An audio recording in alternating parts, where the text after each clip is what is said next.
Good morning, everyone. Welcome to this UN High-Level Political Forum side event. This is organized by the Carnegie Climate Governance Initiative, C2G, and the United Nations Economic Commission for Latin America and the Caribbean, ECLAC. It's my pleasure to be with you today. My name is Alia Hassan. I'm Outreach Officer for the Carnegie Climate Governance Initiative. And I just want to start quickly by giving a brief overview of the work that ECLAC and C2G does. In the case of ECLAC, ECLAC is one of the UN 5 regional commissions. Its mandate is to contribute to the economic and social development of Latin America and the Caribbean, coordinating actions directed towards this end and reinforcing socioeconomic ties among countries and with other nations of the world. C2G is a small foundation-funded initiative. Our mission is to catalyze the creation of effective governance for climate-altering technologies like carbon dioxide removal and solar radiation modification. We are impartial on the use or non-use of these technologies and leave it up for society to decide. And part of the governance process that we are catalyzing involves activities like this one, where we encourage learning and understanding of the issues that concern us. I'd just like to take a second to apologize. Our colleague Stephanie Rondon is not able to join us. She's the research assistant of the Sustainable Development and Human Settlements Division of ECLAC, who co-organized this event. And unfortunately, due to force majeure, she had to step down at the very last minute. So we'll be trying to give you a brief overview of some of the points that she was going to make in her presentation later on. So in today's webinar, Managing the Risks of a Global Warming Overshoot to Safeguard Sustainable Development, we'll be exploring how the use of a comparative risk framing can help decision makers design, implement, and govern climate response options that best support SDG delivery. And I guess just a quick word before we get started, there will be a segment of this event, so you can ask your questions to the speakers. So please, as they're presenting, think of questions that you want to ask, drop your questions in the QA box. I think we're all very familiar with the use of Zoom now. So we will be addressing those questions in the second portion of the event. I'll now give the floor to Mr. János Pastor, Executive Director of C2G, who will give some opening remarks before we start this session. János? Thank you, Alia, and good morning, good afternoon, good evening, wherever you're connecting from. I will share just a few thoughts about the topic of our discussion and just a few minutes. Starting with 2015. 2015 was a pretty important year because that's when in the United Nations General Assembly adopted the so-called 2030 Sustainable Development Framework and, of course, the related Sustainable Development Goals. At the same time, or rather a few months later, in Paris, the Paris Agreement was adopted. And those two together are really hugely important. And the two are, of course, linked. In fact, it's more than linkages. They're totally interrelated. On the one hand, climate change impacts threaten the delivery of the Sustainable Development Goals. And so without the delivery of climate change goals, there will not be delivery of the SDGs, of the Sustainable Development Goals. But the delivery of the SDGs themselves make it possible to actually achieve the climate change objectives. So there is this kind of interrelationship, which is much more than just goal 13, the climate change goal. It's really a delivery of one is impossible without the other. Moving on a few years, last year and this year, the working group reports of the IPCC came out. And while we will hear more about that from our first speaker, I think it's good to just mention here that we are now entering a situation where the likelihood of overshooting the 1.5 degree is higher than not overshooting it. Even in the most aggressive transformative scenarios with lots of emission reductions, carbon dioxide removal, and of course, adaptation measures.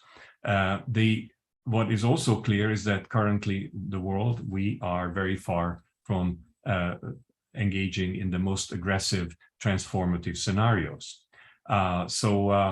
Yes, we can do some adaptation, but there are limits to that, technological, financial, and also cultural.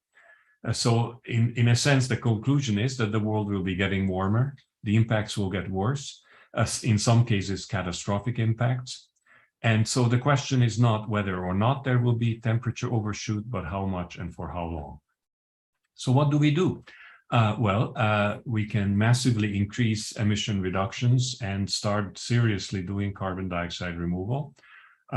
We need to do that, but it's probably too late to succeed in not overshooting the 1.5 degrees goal.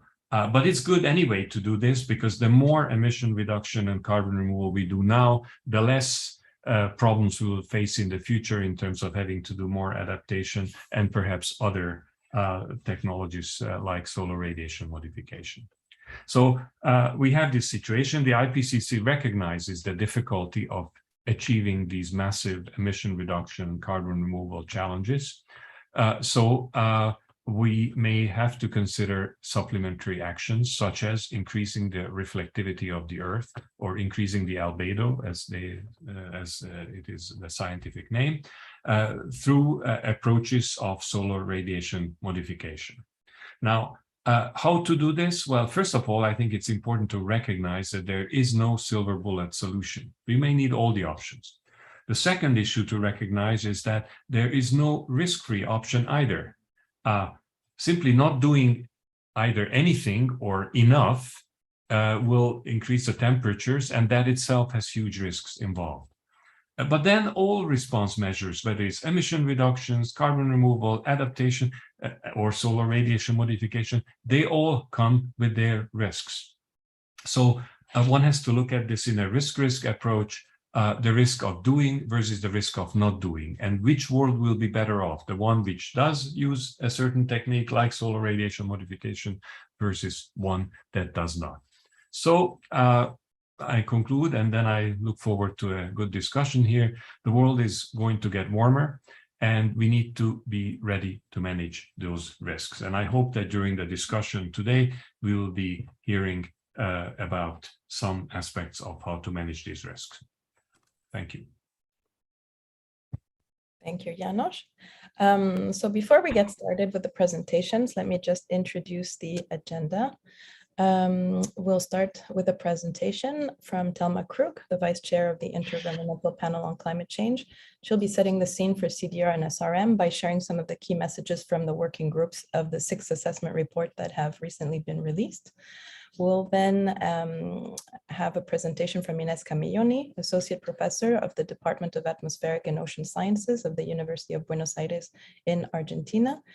She'll be focusing her presentation on the importance of using a comparative risk framing to guide research and support decision-making. And this presentation, it will be focused on solar radiation modification.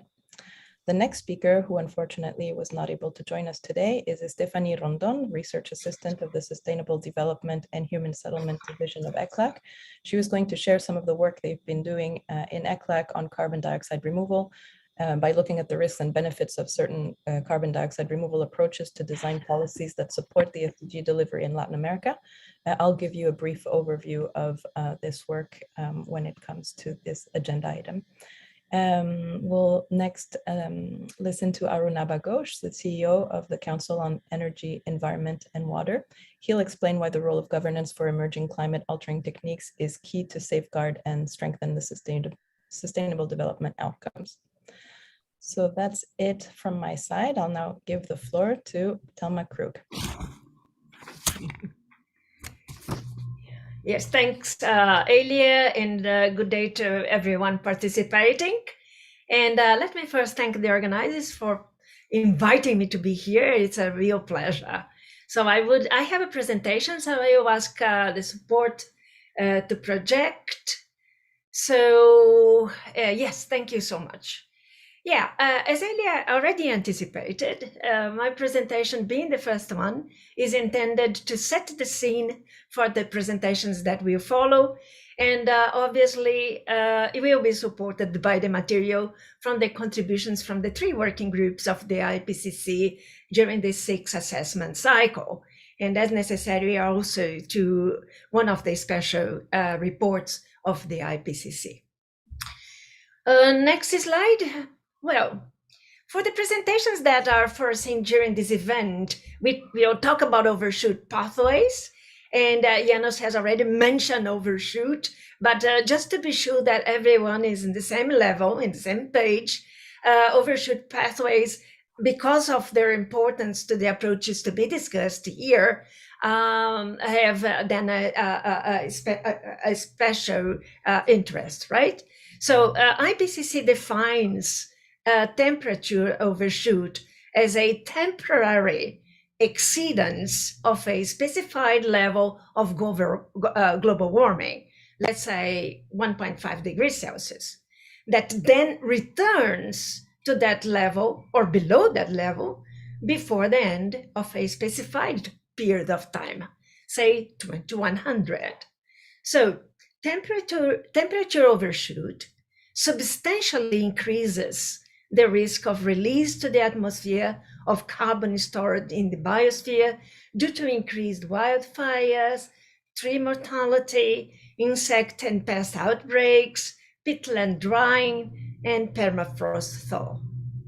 So what this slide shows are the different pathways that have been assessed by the IPCC for the special report on global warming of 1.5 degrees Celsius of October 2018, including some pathways with no or limited overshoot that are shown in blue, and others with high overshoot that are shown in gray. So we see that there are many, many different ways to limit global warming to 1.5, let's say at the end of the century, but some will have the overshoot and others not.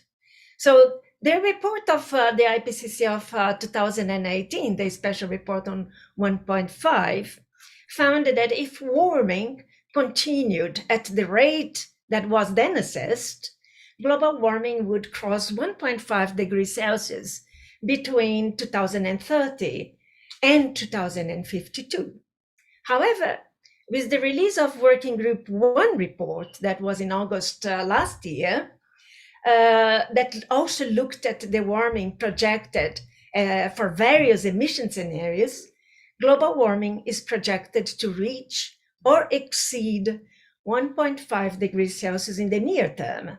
That means 2021 to 2040, even for the very low greenhouse emission scenarios that I will now introduce. So let's go to the next slide. Yeah, so the IPCC Working Group 1 considers a set of 5 illustrative emission scenarios that are shown on the left-hand side of this slide. And that covers a range of possible future development of anthropogenic drivers of climate change that were found in the literature. For instance, the global population, technology advances, and so on. So these pathways, they start in 2015 and include scenarios which varies from high and very high emissions, the ones that you see, the red ones that you see on the very top. A scenario with intermediate emissions in yellow, and also scenarios with low and very low emissions, which are shown in blue at the bottom, the two ones at the bottom. On the right-hand side, what we see is the change in global surface temperature. And here I'm showing in the long term, which is from 2081 to 2100, relative to pre-industrial levels, and indicating that for the intermediate scenario, the one in yellow, for example, the best estimate is 2.8 degrees Celsius, and the largest contributor being CO2 emissions for all emission scenarios. The next slide. This next slide, which I'm not going to get into details, but since these will be available to all afterwards, it shows the very likely ranges of the increase in the global surface temperature over the long-term period that I mentioned, 2081 to 2100, for the 5 emission scenarios. So again, for the intermediate scenario, the range is from 2.1 to 3.5 degrees Celsius, And as I said, the best estimate is 2.8 degrees Celsius. The next slide. So many changes in the climate system become larger in direct relation to increasing global warming. So it's very likely that heavy precipitation events will intensify and become more frequent in most regions. Mid-latitude and semi-arid regions and the South American monsoon region projected to see the highest increase in the temperature of the hottest days at about 1.5 to 2 times the rate of global warming. And the Arctic is likely to be practically sea ice free in September, at least once before 2050, under the 5 illustrative emission scenarios considered. Next slide, please.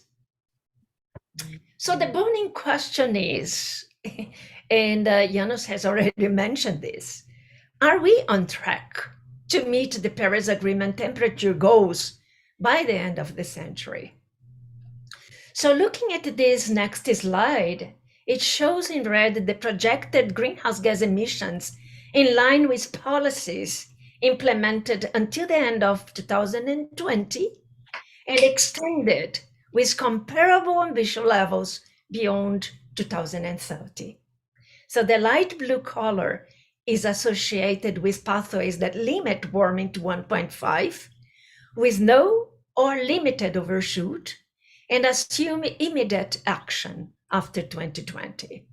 So without a strengthening of policies beyond those that are implemented by the end of 2020, greenhouse gas emissions are projected to rise beyond 2025, leading to a median global warming of 3.2 degrees Celsius by the end of the century. Hence, presently, we are not on track. So the Working Group 2 report released last March assesses that if global warming transiently exceeds 1.5 degrees Celsius, then many human and natural systems will face additional severe risks compared to remaining below 1.5 degrees Celsius. So depending on the magnitude and duration of the overshoot, some impacts will cause the release of additional greenhouse gases, and some will be irreversible, even if global warming is reduced. The next slide. So this next slide shows on the left the global surface temperature changes relative to pre-industrial levels projected for the 5 emission scenarios from low to very high emissions.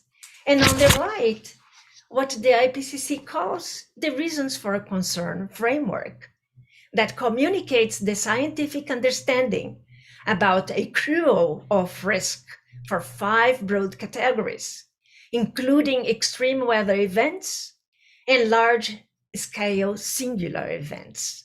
The purple color indicates high risk, and 4 dots along the colors indicate very high confidence level. So we see that even at the global warming level that we are now of 1.1 degrees Celsius, which crosses all the bars in gray, we see that we are already moving into colors that are already showing high risk, including risks for the unique and threatened species like the Arctic, like the corals in tropics, and also hotspots of biodiversity. So we are already experiencing high risks for these species. So the next slide. So the report of Working Group 2 also includes examples of regional key risks. And based on the magnitude of adverse consequences, such as perversiveness of the consequences, degree of change, irreversibility of consequences, and other factors. So additional warming, for instance, above 1.5 degrees Celsius during an overshoot period this century will result in irreversible impacts on certain ecosystems with low resilience, such as polar, mountain, and coastal ecosystems impacted by ice sheet, glacier melt, or by accelerating and higher committed sea level rise. The next slide. So when the definition of overshoot was presented by the beginning of this presentation, it was indicated that a temporary exceedance of temperature would return to or be below the specified global warming level before the end of a specified period of time. So in order to achieve this, carbon dioxide removal, CDR options, would be required to reduce the atmospheric concentration of CO2 to bring global temperature back down. To achieve this temperature reduction, the amount of CO2 drawn out of the atmosphere would need to be greater than the amount entering the atmosphere, resulting in net negative emissions that I am sure the next speakers will address. So the larger the overshoot, the more net negative CO2 emissions are required to return temperatures to 1.5 degrees Celsius by the end of this century. So one point that I would like to highlight is that risks may arise from some responses that are intended to reduce the risks of climate change, including risks from maladaptation and adverse side effects of some emission reductions and carbon dioxide removal measures. For instance, the deployment of afforestation, one of the CDR options, in naturally unforested land, or poorly implemented bioenergy, can compound climate-related risks to biodiversity, water and food security, and livelihoods, especially if implemented at large scales and in regions with insecure land tenure. And my last slide. A different approach than CDR, since it would not stop atmospheric CO2 concentrations from increasing, is solar radiation modification, SRM, which the literature only supports as a supplement to deep mitigation, for instance, overshoot scenarios. The approaches have the potential to offset warming and reduce some of the global risks of climate change related to temperature rise, sea ice loss, and frequency of extreme storms and heat waves in some regions. But large uncertainties and knowledge gaps exist in relation to technological maturity, physical understanding, potential impacts and challenges of governance that may constrain the ability to implement SRM in the near future. So with this, I hope that I have set the scene as I anticipated at the beginning of my talk, and wish a very nice discussion afterwards. Many thanks. Thank you very much, Thelma.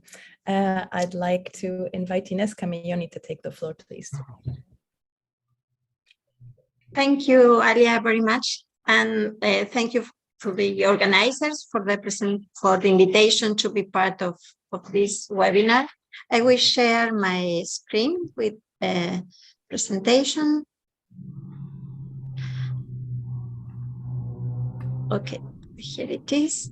So as it was already mentioned by Thelma and Janos, climate change poses multiple interacting risks, both to human society and natural systems, and we expect them to worsen with any additional warming.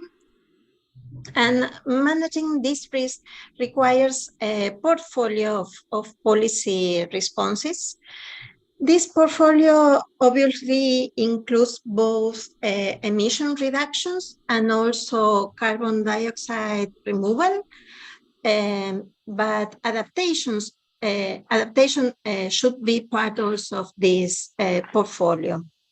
Both emission reductions and carbon dioxide removal, these are part of what we call mitigation. And adaptation is the other part that must be included in this portfolio of responses to climate change.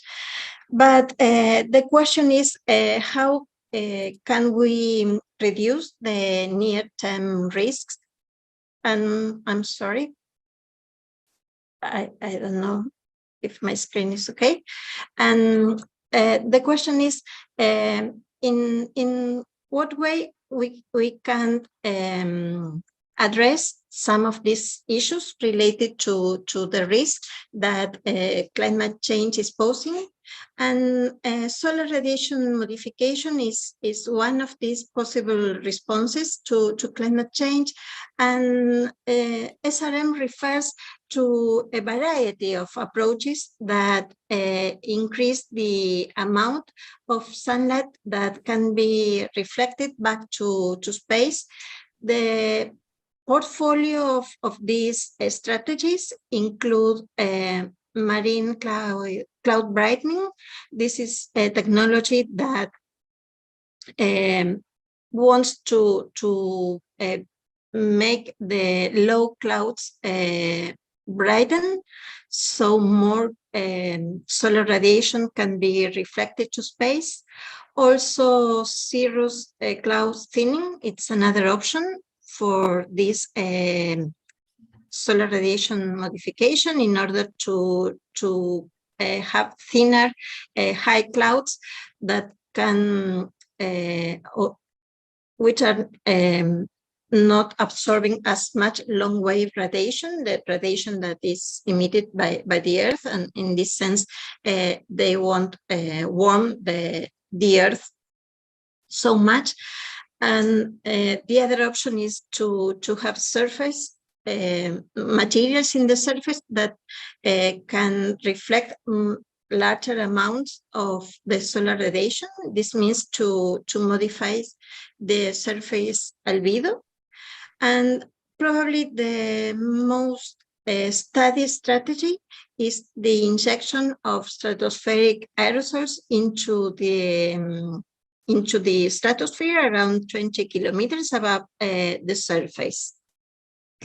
And this strategy, I don't know why this is, could help to reduce the climate change risk, because it has some advantages. For example, it is a cheap technology.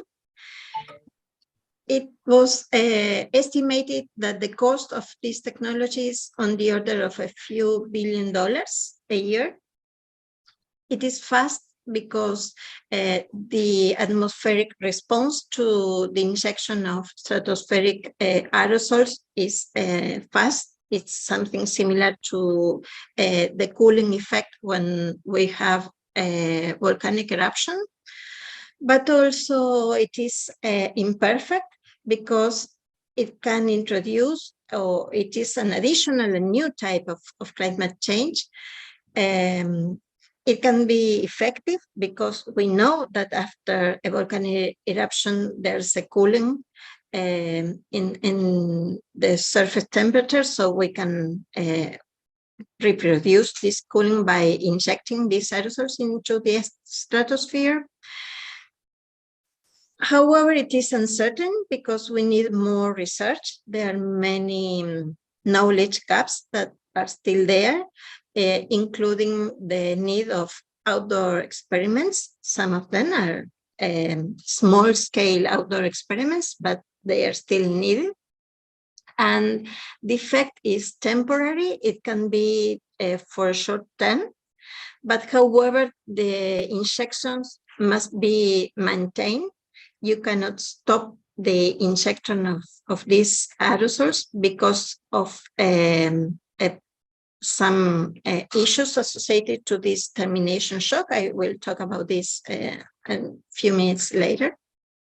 And also, we must consider that this technology only addresses the symptoms rather than the root causes of climate change.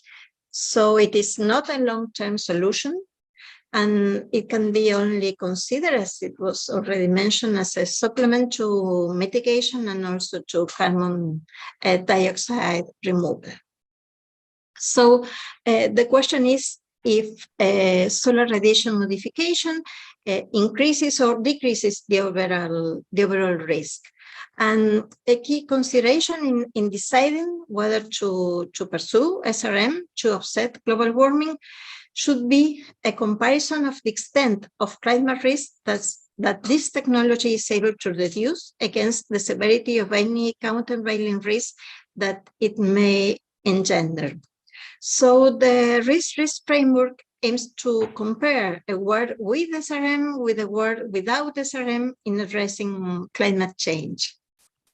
And this risk framework helps to think beyond the benefits, and this means the reduction in what we call the target risk, and also the cost, and this means the direct cost for reducing this target risk, and brings side effect also, what we call them the countervailing risk and the co-benefits into consideration. And some examples of this are benefits are the reduction, for example, in the frequency and intensity of extremes of temperature and or extremes on precipitation. And the co-benefits could be, for example, the reducing in tropospheric ozone. This is a pollutant in the lower atmosphere.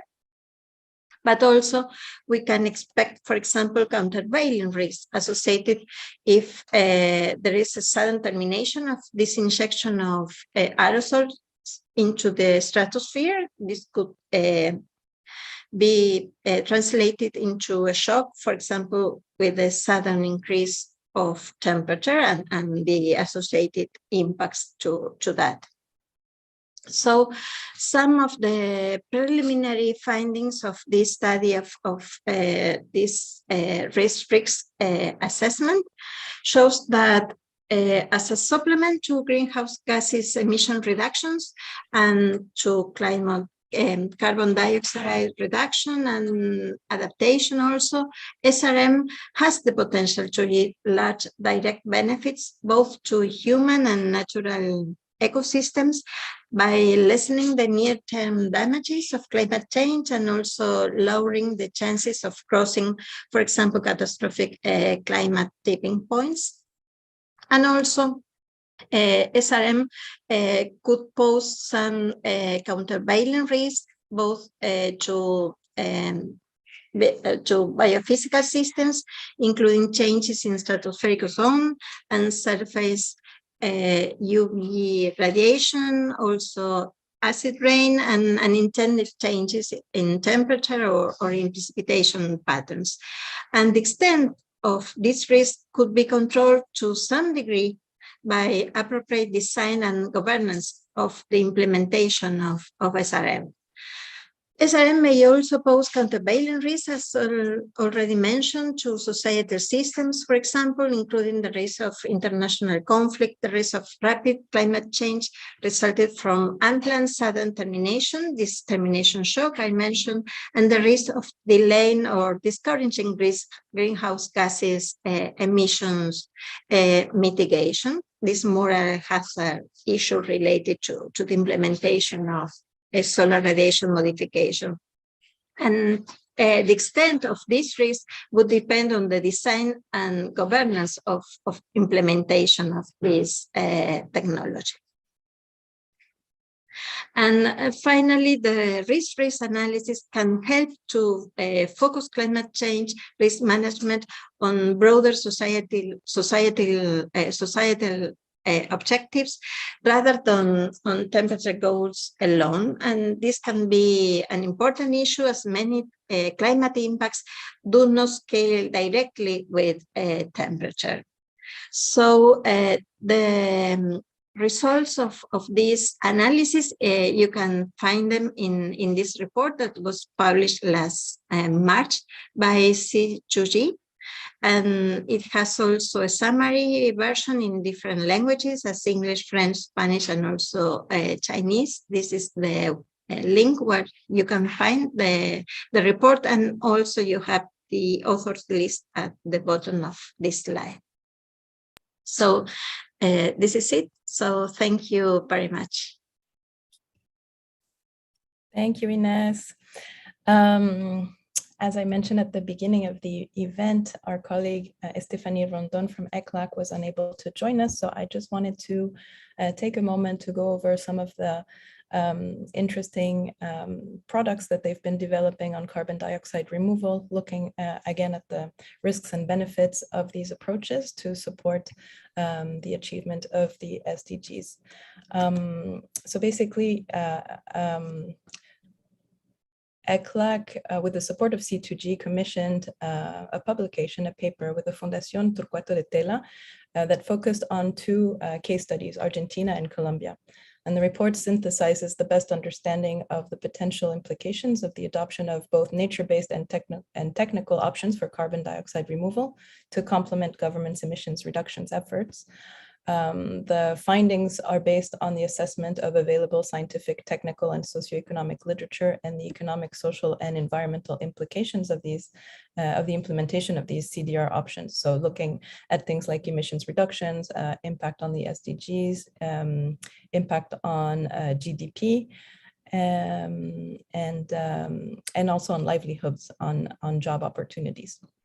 The implications, so both the risks and the benefits, were examined against the achievement of the Sustainable Development Goals and the contribution to climate mitigation that the implementation of these approaches could potentially have in Argentina and Colombia.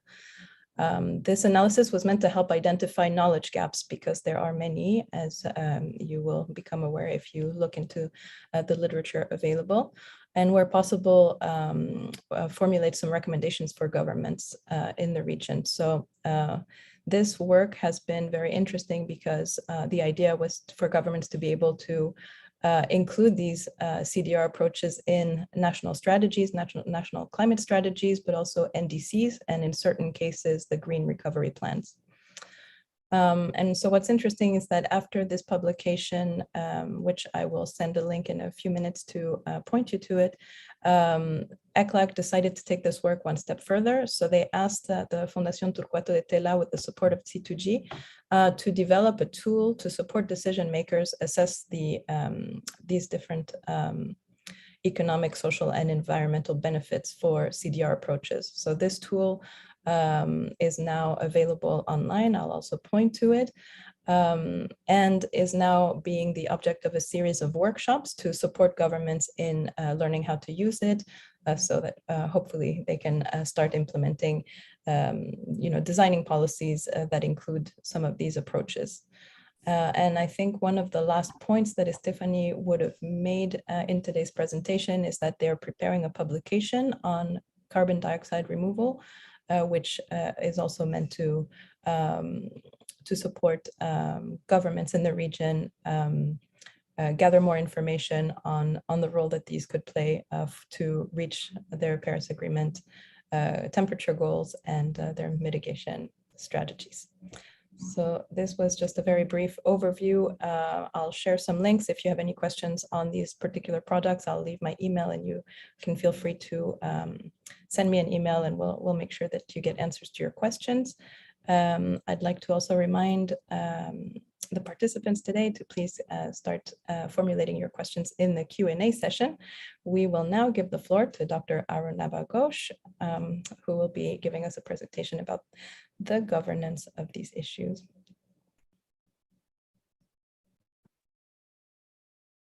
Thank you so much, Alia, and good day to all of you. I hope you can hear me clearly. Let me just share my screen and just to confirm that you're able to see it. All right, I'm assuming you can see it. If you can't, then please. Yes, we can, Arunabha. Thank you. Thank you. And once again, many thanks to C2G for inviting me to talk to you about the governance of, or the need for governance of climate altering technologies. Let me just start by talking a little bit about the Council on Energy, Environment and Water, of which I am the founding CEO. We are an independent think tank that works in India and across the world in emerging markets, as well as in collaboration with institutions in developed countries.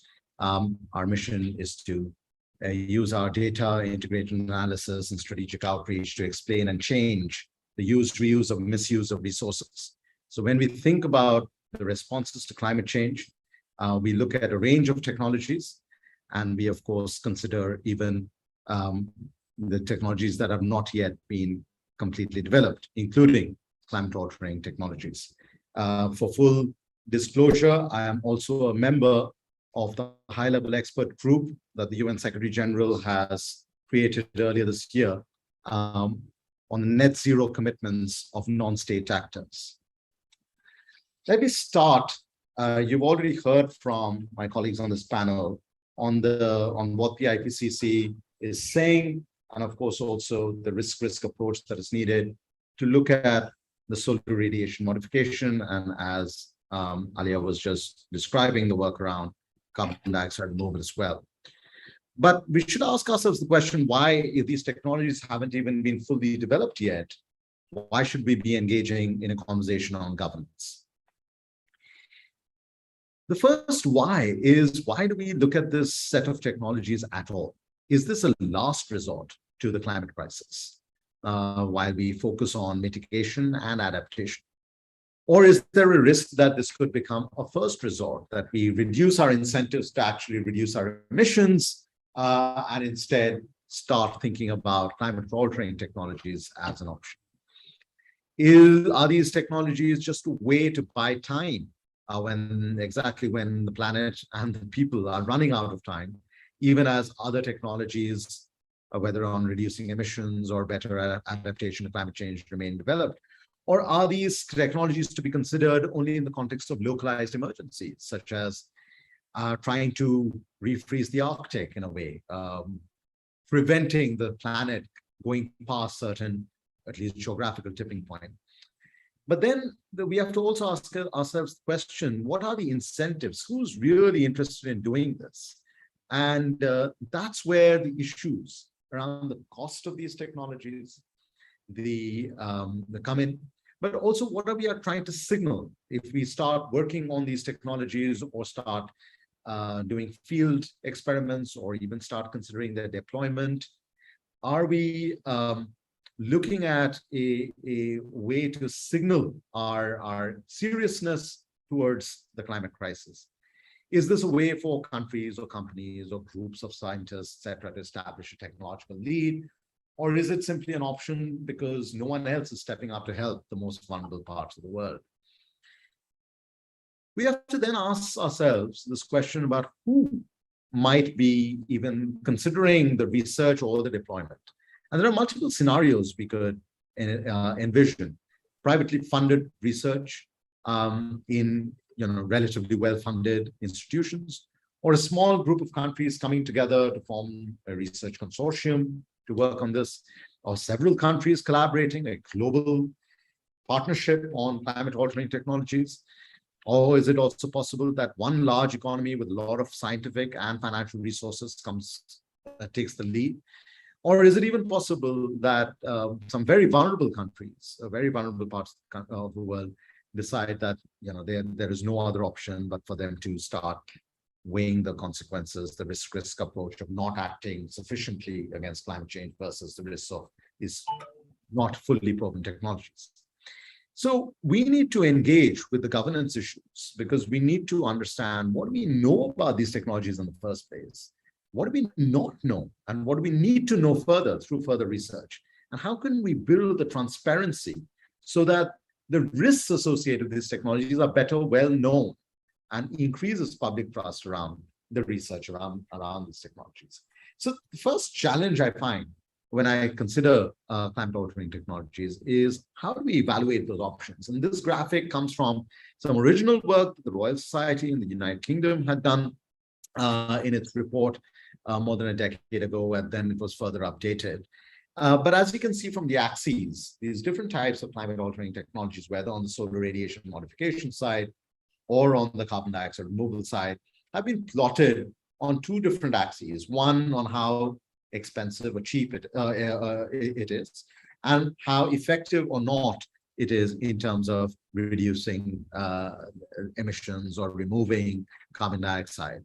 And as you can see, there is a kind of a sort of a little bit of a sweet spot somewhere in the middle where you could, if the technologies were proven at scale, at cost, you could have relatively sort of medium scale levels of affordability, but reasonably high effectiveness. And that's why then you are ending up with a choice of technologies that are more nature-based, afforestation on one hand, versus technologies that are far more on the technological end of the spectrum, enhanced weathering of rocks, direct air capture using massive machines, or this much maligned phrase of bioenergy with carbon capture and storage and sequestration, converting CO2 into durable carbon and so forth. So the point here is that we will need to establish a governance framework that has the metrics in place about what it is that we are trying to evaluate these technologies against. The second set of issues is actually the types of risks that one encounters. And I put them in two categories, the ethical concerns and the material concerns. On the ethical side, there are some who would argue that there should not be any interference with nature at kind of a planetary scale at all, even if it were a combating of climate change. There are others who would argue that we should not be doing this because it would result in commercial control over these planet-altering technologies and potential profiteering. There are others who argue that there is this risk of a moral hazard, that if we start looking at these technologies too much, then there's a risk that other climate action, particularly climate mitigation, then has less incentive to act. There are questions around the transporter impacts and how countries that are not involved in the experiments might get impacted. There are even issues around intergenerational equity. Should we be experimenting with planetary or climate-altering technologies at a time when we don't know exactly how that might impact future generations who have no voice in the governance of this right now? In short, I would say we can't imagine the change at a planetary level without imagining the means. And we can't imagine means without imagining the motives. So that leads us then to the third challenge, which is the establishing of thresholds of how much research do we permit or facilitate even, and where do we draw certain lines, and what is the governance architecture that makes that happen, especially as those technological uncertainties exist and those material and ethical concerns also exist. So there are different thresholds that can be established around the laboratory studies, computer modeling that's basically happening indoors, or even a threshold around small-scale field experiments with spraying of fine aerosols or brightening clouds, enough to gather evidence to feed into the models. And then there come larger scale field experiments, such as designing the delivery mechanisms. The figures on the right are from planned experiments. One had been canceled, one is still on the table of sending up these balloons that then oscillate at a certain height in the stratosphere to see whether they are able to even dispense some kind of particles, even if it has nothing to do with solar radiation modification particularly. And then the question is, does that kind of a large-scale experiment differ at all from large-scale deployment? So the point is, however we might define these thresholds, we need to apply the so-called precautionary principle at each stage. We should evaluate the pros and the cons, the risk-risk approach before any kind of permissiveness weighs in. That then raises the fourth question. Who's going to do that? How do we govern this? Currently, we have a very thin layer of international governance around climate altering technologies. There are certain agreements or conventions that might apply to all climate altering methods. For instance, the Convention on Biological Diversity at various COPs, COP10, COP11, COP13 had imposed certain moratoria on engaging in any kind of geoengineering, the term they use, geoengineering approach, that then has an impact or affects biodiversity, and that there should be much more transdisciplinary research is needed before anything is permitted. There are also conventions that apply to specific methods. For instance, the London Convention, London Protocol, that could deal with the governance of any kind of ocean fertilization, or the Montreal Protocol that could govern aerosols, or the Marpol Treaty that could govern marine cloud brightening, and so forth. There are also potentially the conventions that could potentially apply to activities that have a particular geographical area, such as UNCLOS, looking at the use of any kind of climate altering methods in the seas. And then you have those that could apply to specific substances, such as sulfates being regulated by the IMO, or the Convention on the Long-Range Transboundary Air Pollution, or the Montreal Protocol, and so forth. And then there are those that have limited geographical scope, such as, again, CLR-TAP, which is limited to Europe and North America. Really, what I've said is a lot of ifs and buts and coulds and shoulds. Right now, it's not really within the mandate specifically of any of these conventions, but it is possible that they could have that approach. So we could then be choosing from at least 4 different governance rules. One that looks at just ad hoc principles, the precautionary principle that I mentioned earlier, or codes of conduct that scientists develop on their own.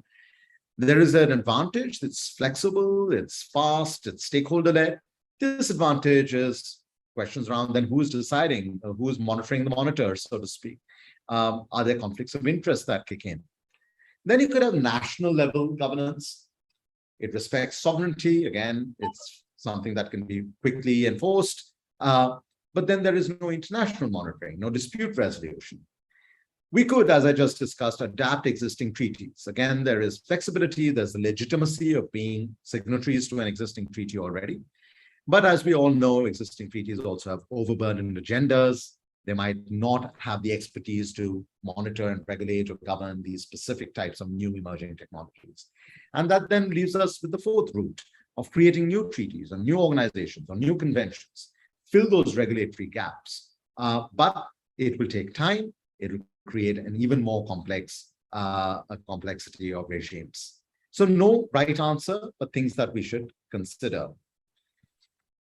In all of this, really underlying all of this is the need for transparency. We need to understand what we know, need to understand what we don't know, need to understand who is doing what and for what purpose, with what motivation. And that's why transparency is needed to reduce risk, increase public trust as a common principle, a way to look at transparency around specific research methodologies, transparency around specific outdoor experiments, who's funding them, what comes out of those experiments, what's been the impact. So how do we design research programs that can be governed without completely restricting scientific progress? And I also refer to the risk-risk approach. We need to facilitate, and this is coming from a recent report that we wrote for C2G, my colleagues and I, along with Jesse Reynolds. The basic premise should be to facilitate responsible research, to guide the outdoor experiments in a way that we can engage with the global public in an inclusive and legitimate way, that can integrate with other climate responses and not just treat them as standalone technological interventions, that can balance commercial interests on one hand, but also the governance concerns. that can allow decision makers to make these high-stake decisions based on the best available information. That can help to resolve disputes that might emerge, especially if there are transboundary impacts.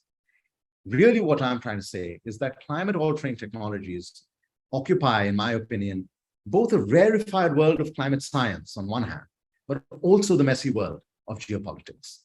And currently, we have no means to legitimately weigh the risks of not acting against climate emergencies against the risks of deploying controversial climate-altering methods. And I don't think this is a technical debate alone. It is very much high politics. And we have no means today to govern this uncertainty. Hence, the conversation on governance must begin. I just want to highlight the report that I referred to, that we've just published, that C2G has just published on solar radiation modification, the governance gaps and challenges. A lot of the points that I raised are there, but also highlight a paper that was published, I co-wrote recently, which looks at the principles of carbon dioxide removal in just climate policy. So let me again conclude and thank you for your attention, and I'm happy to answer any questions you might have. Thank you again.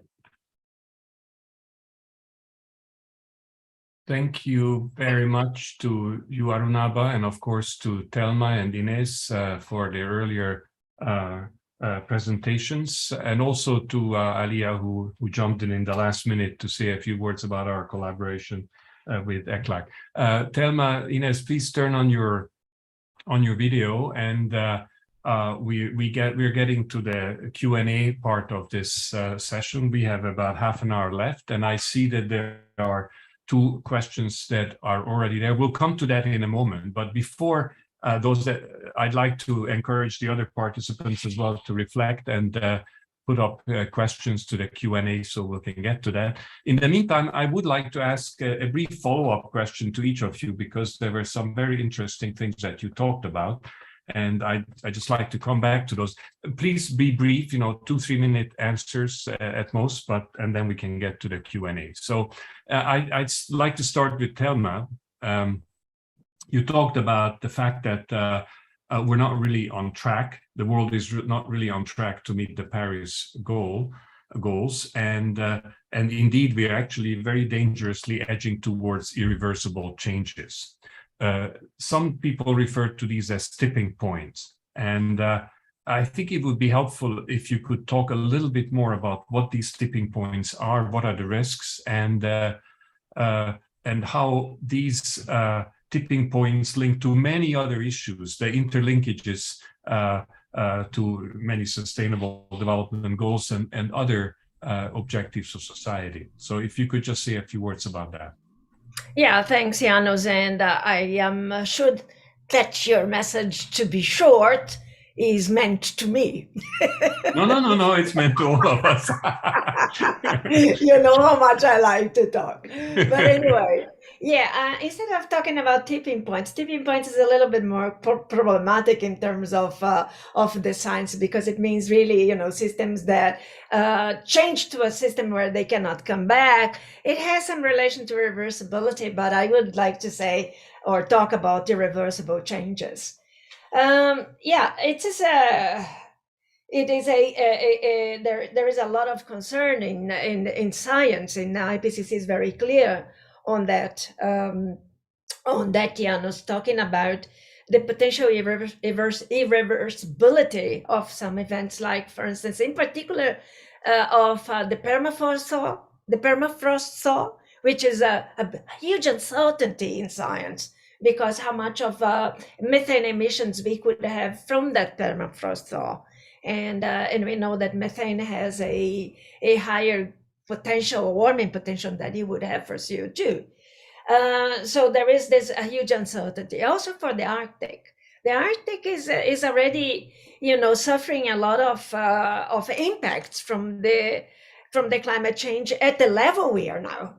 So, and also if we look at areas where you have dependence of agriculture, for instance, in the snow covered areas, which we expect not to have under greater warming, this would be severely impacted as well. So we are talking about Arctic, we are talking about biodiversity hotspots, we are talking about permafrost, so we are talking about areas that are very sensitive, like mountains and the snow cover. So yeah, these can be reversible, or if they are reversible, it is not immediate.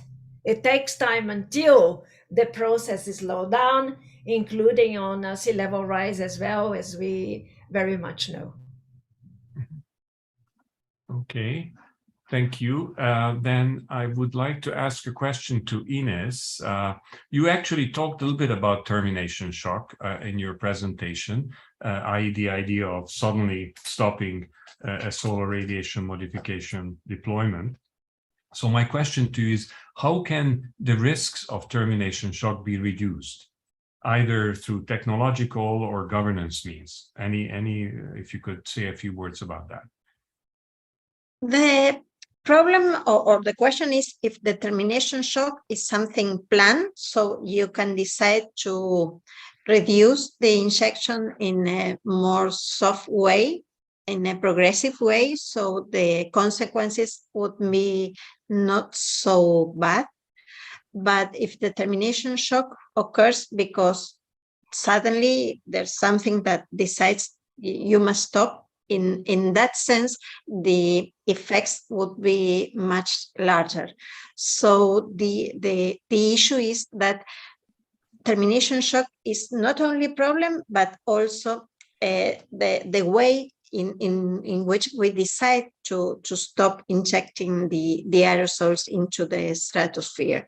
So the best option, obviously, is that SRM should be used with a strong mitigation, with strong reduction of greenhouse gases, and also it should be used for a limited time and in a planned way, so the termination shock would be not so complicated if we can stop injecting progressively the aerosols into the stratosphere to avoid the risk of a sudden increase in temperature and the effects of that.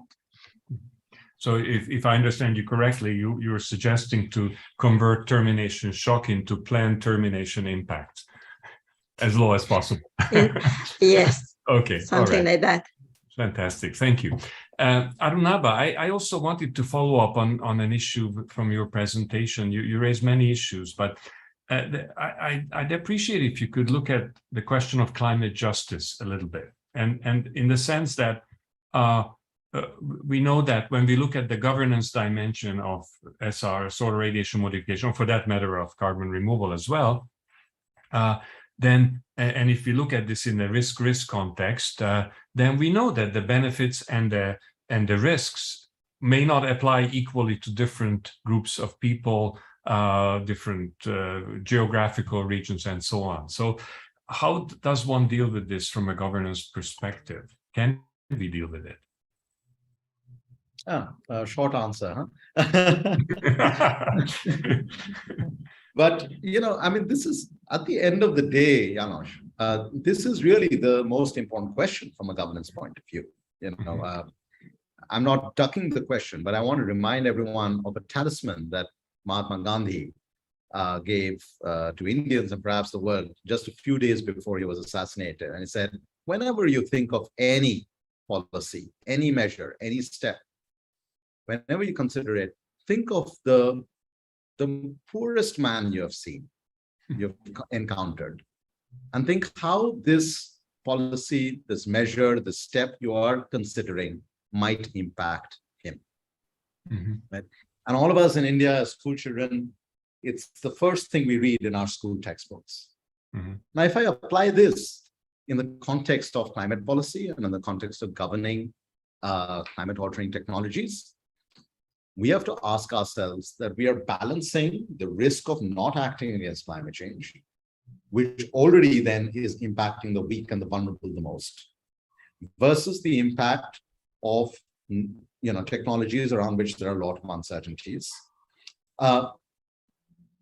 And then the only way to balance this is to have those very people on whose behalf we are trying to act to be at the table. And now the question could arise, how do you have the poorest and the weakest man you ever encountered at the table? And that is where democracy comes in. That's where international democracy comes in, from the point of view of representativeness. So really what I'm trying to say here is that there is no question that the current measures being taken from a climate justice perspective are unjust because they're insufficient, and you're imposing costs on people who have nothing to do with the problem, right? Who have not created the problem, but who are suffering the consequences. And the steps one is taking are simply insufficient. In a national context, if someone was raiding your home, you would be suing them, right? But that's not what is happening. Equally, when we consider climate altering technologies, we then have to make sure that we don't recreate the inequitous governance situation where technologies might not get researched sufficiently or get deployed without sufficient checks and balances. Mm-hmm. And that is why the climate justice point here is not about who is responsible or who's not, or who needs to mitigate more and who needs to mitigate less. I'm not getting into a COP-style negotiation. The real climate justice mantra when it comes to climate altering technologies is, are you keeping the weak and the vulnerable in mind? And do they have a metaphorical seat at a real table? Mm-hmm. Thank you. That's very helpful. Thank you. I think we can now go to some of the questions from the floor, and I am here looking at the list. We have 4 questions, so let's address them in the order that they came in. I will try to indicate who might have a first go at it, but you are all welcome to address any of the questions. So the first one comes from Laurie Goering. She is saying, given establishing governance of SRM is likely to be extremely difficult at an international level, how serious are the risks of international conflict over its use without international governance? Maybe Arunabha, you can have a first go at that, but as I said, any of the others, if you wish to comment, please do. See, there are 2 ways to look at this. One is to look at what do we know, and Janosch, you were referring to this yourself, that there's an imbalance in the potential impact of climate altering technologies when we look at geographies, and that's why in my presentation, perhaps I rushed through it a little bit in those sections, but there are concerns around the cross-border, the transboundary impact of different technologies, even if they had the most benign motivations behind the research and the deployment. That's one challenge. And I don't think that's a question about international conflict. It's actually a question about an architecture of international monitoring to make sure that if anything has potential transboundary impacts, we should have the monitoring architecture also in place well before that kind of research or that scale of deployment is undertaken. Then comes the second part. Suppose the bad things happen. Suppose, rainfall gets impacted in tropical countries or where then crops fail, etc. Now, is this going to be conflict or is it going to be dispute? And there's a difference.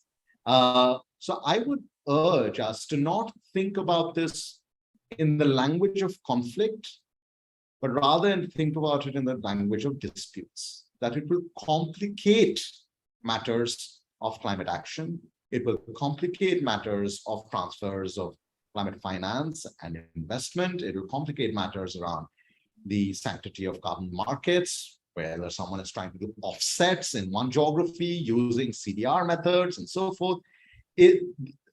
Those are the real disputes and complications that we have to deal with, rather than think of interstate conflict. And I would think that would be a little bit more of a distraction we started thinking in that kind of a securitized language rather than in the way I was describing. Okay. Ines, Thelma, any comments on that? Further comments? No, I think that, thanks, Janos. I think that obviously Adanaba covers this very, very well. I just wanted to highlight one of the elements in one of the IPCC reports that says that the governance of SRM technologies, right, has been identified as a significant political and ethical challenge, especially to ensure the legitimate decision-making, monitoring, and control. So this is interesting because it does highlight the challenges that we have before us, not only politically, but also ethically in terms of the governance of SRM. So if I would like to explore a little bit what is happening now, we know that there are some studies, there are some research groups that are already in place studying, but this is more concentrated in what we used to call the global north, and not as much in the global south.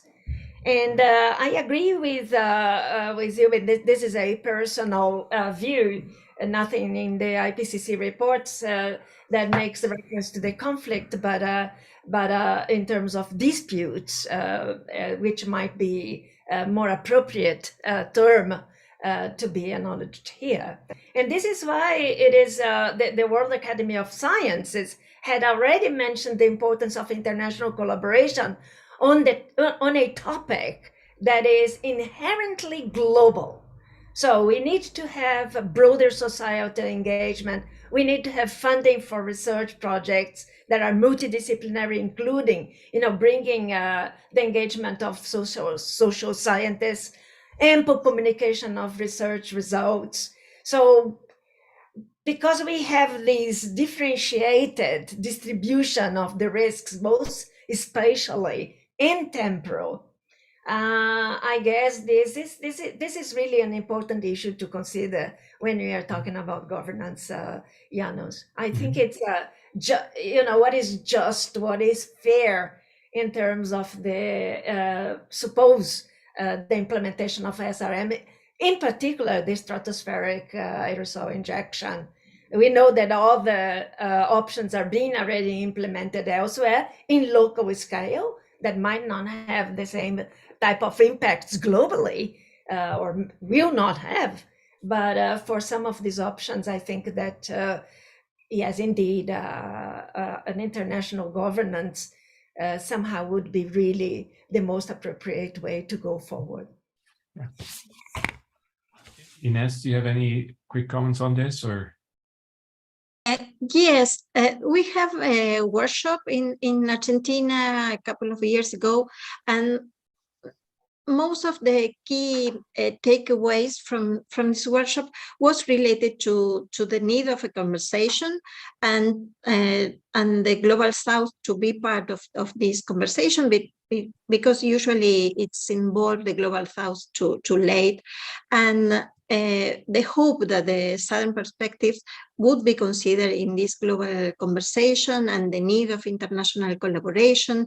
And I think these are the ways to avoid international conflicts. I think we need a transparent conversation, as it was already mentioned, but we also need the Global South to be part of this conversation, because usually it's involved too late. Mm-hmm. Thank you. And I'm going to jump a little bit the questions. Klaus Radunsky, I'm not forgetting you, but it looks like Laurie was not fully satisfied with the answer. So she has a follow-up question. And she's saying that one could imagine hot disputes in international conflict as well, though if there are disagreements on the proper, quote, thermostat level for the planet. If China or India were to deploy unilaterally, for example, and Russia or other countries didn't want the temperatures to be dropped that much and might try to forcibly shut down deployment. Can we imagine scenarios like this? Any reflections from any of you on this? Yes, I mean, I'll jump in, Janusz. I did not mean to duck that question. In the scenarios I outlined, I think conflicts and disputes, regardless of what is the language you use, do arise in multiple scenarios. What if a group of, what if just privately funded research were to be then completely unregulated and conducted on the high seas, which are also ungoverned? And then countries get impacted, but someone else claims credits on the carbon market for the future on this. Of course, there might be attempts then to shut down or to facilitate, depending on where one's interests lie. Equally, the sort of specific examples of countries that you took, and we could name a number of countries that might have very different approaches towards this, depending on whether they, as I outlined right at the outset, whether they want to establish technological lead in an emerging set of technologies, or they want to, they have a particular interest in a perhaps more warming planet rather than the other. So the question then is, yes, we can certainly first imagine different scenarios of who, as I asked right at the outset of my presentation, might be interested in doing the research and therefore. Once we start looking through those scenarios, then we can think of scenarios of what might be the interventions or the interruptions to those interventions. I think that the reason why we need governance is that on one hand, we are imagining or even working on technologies that have planetary level impact, right? Technological interventions at a planetary scale. If that is the case, then we must also be imagining human interactions at a planetary scale, societal interactions at a planetary scale, because there's first order impacts in terms of whether you're able to reduce temperatures. The second order impacts in terms of how this impacts rainfall, biodiversity, and so forth. It's really the third order impacts, right, of how societies that are promoting or prohibiting interact with each other, whether they are next to each other geographically or not. So my point was certainly not to suggest that there is no conflict possible, but the nature of conflict, the nature of dispute will derive from first thinking through different scenarios of who will promote and how do we govern them preemptively in a way that can avoid such scenarios from the future. Okay, well, thanks. I think I would like to move on to the next question. Klaus Radunsky is asking, what have been the arguments by some countries not to start a discussion of the governance of solar radiation modification? Any feedback from any of our panel members? I may try. I mean, now I'm talking on my own behalf, not on, as IPCC vice chair, as you know, so I have these two hats. Well, first, I don't think that governments are talking really seriously about SRM. And one of the reasons why I see this, and we saw still this going on at COP26, is the vision that we still are looking to limit global warming to 1.5 degrees Celsius. So I think that when we start looking for these alternatives, there would be like for the outside world would be a loss of hope. Right? So this is my very personal. So I think that we are touching upon some points, research. Yes, we need to invest on this. We need to do still a lot just to get to understand better, but talk seriously about it. I think that the governments would not like to give a message to the outside world that we will need to deploy some of these options that will be costly, might affect other countries. So this is my very personal view on this issue, Okay. Janusz. Yeah. Any other colleagues? I would only request the participants in this conversation to go to the report that is there in the chat that C2G has published recently which has a lot of information on what countries are doing from a governance perspective at a national level, right? Some are assessing the science, some are, sometimes there are parliamentary committees, sometimes their environment agencies are looking into this matter, sometimes their scientific agencies are looking into this matter. And yet the same is not translating into a conversation at an international level. And governance doesn't immediately mean moratoria or prohibition. Governance begins with transparency. So we have to ask ourselves the question, if countries or some countries are individually examining where's the state of the research, what do we know, what do we not know, then unknown unknowns as well. Is there a way to do that at an international level? I mean, just like the IPCC does in a way, right? That we have a collective of scientists who come and tell us what the state of the science is. And can we do something similarly, whether it's through existing platforms or through a new research collaboration, etc., that the same questions are then reviewed at an international level. And then we can decide, do we need an international research program, or do we just need international monitoring, or do we just need international dispute settlement? Those are subsequent questions. But I think it should at least begin with a common basis of conversation. Ines, any thoughts on that, or? And my feeling is that the moral hazard is a key issue that delays the conversation, mainly from developing countries or countries that their contribution to the emissions are very low. They don't want to talk about this. They still, I think, have hope that the larger emitters will reduce their emissions and that this technology will not be needed. I think this is one of the points that delays the conversation. I think I would like to take the prerogative of the chair, the facilitator here, to add a few points, because this is really our bread and butter at C2G, talking with governments. And just a few points. I agree with what I heard from our panelist colleagues, but there is actually a lot of desire by governments to talk about these issues at the informal level. Yeah. And nobody in our experience has said to, for example, to us that we shouldn't continue with these conversations about governance of SRM at the informal level, right? So that's very clear. So there is desire, but there is not yet clarity to move this to a formal discussion in some formal framework. However, there have been examples of also formal discussions of this. During this session itself, we talked about the CBD, where there was a formal decision about this. That's part of governance. And there was a UN General Assembly resolution in December providing guidelines to countries about how to protect the atmosphere in the context of climate altering techniques. So there are things happening also at the formal level. I just mentioned two, but there are others.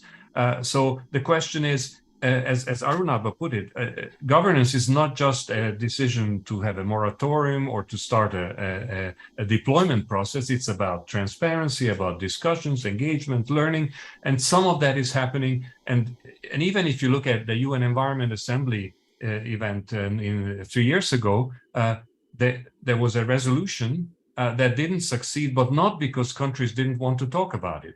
It was because people had different views about what is geoengineering, what is governance, what is the role of the UN Environment Program, et cetera, and basically the countries were not ready. So I'll leave it at that because I don't want to dominate this discussion, but I think there is a lot of interesting things about how governments are looking at these.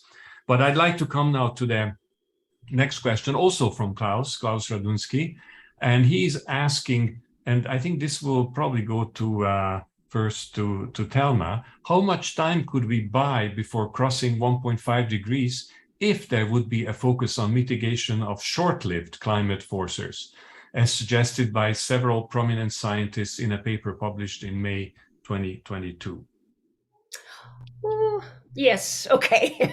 So thanks, Klaus. It's nice to see you here.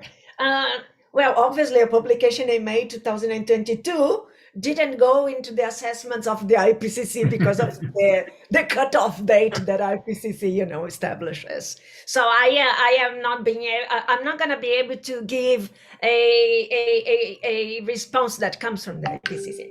The only thing that I would like to mention is that from a physical perspective, limiting global warming at any level is directly linked to the cumulative CO2 concentration in the atmosphere. Okay, so when the IPCC talks about limiting global warming at 1.5, for instance, it does say that CO2 emissions would have to be net zeroed by around 2050. But it also says that in parallel to this, ambitious emissions reductions from non-CO2 gases, including the short-lived gases that includes methane, right, is in parallel. So you cannot zero CO2 and not be looking at zeroing the other gases, although this is much more complicated. It's still CO2 is also complicated for some sectors as well. But non-CO2, especially for methane that is related to agriculture and so on, is a little bit more challenging, I would say, not difficult but challenging.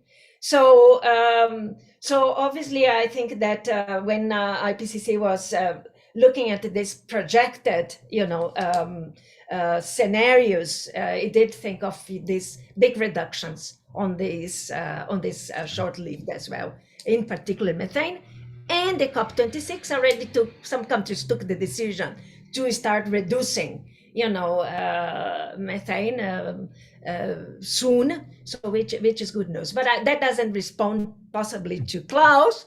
I don't know how in terms of how much you say, but obviously these things are linked. Mm-hmm. Okay, thank you.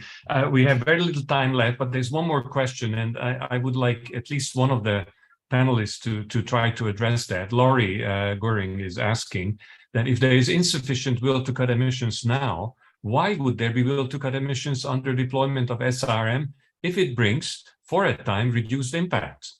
Wouldn't powerful fossil fuel interests, for example, push hard to simply further scale up SRM and protect their business model? Any of you would like to tackle that one? It's an easy question, can be easily done in 30 seconds. No, I mean, yeah, sorry, go ahead. Go ahead. I mean, again, this goes back to the scenarios, right? Is it privately funded research, or is it an international consortium of governments coming together? Very different motivations. And I would argue that, of course, just as Laurie is saying, that the incentives to reduce emissions from fossil fuel companies would be far lower if they were also the ones promoting climate-altering technologies. I also asked in my presentation, why are we even considering this? Is this a last resort or is it a first resort? And I think that is fundamental.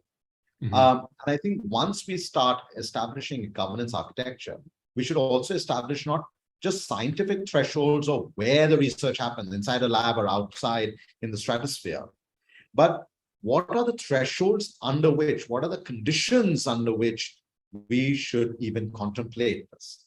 And the more we lean towards the last resort side rather than the first resort side, and not leave it to chance, the less is that risk of moral hazard that Laurie has very rightly pointed out. Mm-hmm. Okay. Thank you very much. And with that, I think we will have to bring this to conclusion. I'd like to, as always, there isn't enough time to go in depth to answer the question or even to address the issues on the whole, but thank you very much. This is part of governance as well, these kind of conversations, and we are all learning one way or another about new ideas, new ways, new approaches, and I hope very much that the participants who joined us for this discussion today will go away with some new ideas and perhaps some further reflections on these rather challenging issues. So thank you, Thelma, thank you, Ines, thank you, Arunaba, and thank you also to our colleagues at ECLAC with whom we jointly prepared this. And it's really unfortunate that our colleague from ECLAC in the very last minute, something came up that did not allow her to join us. So thank you very much. Have a good day and We'll see you at our next session. Bye-bye. Bye-bye.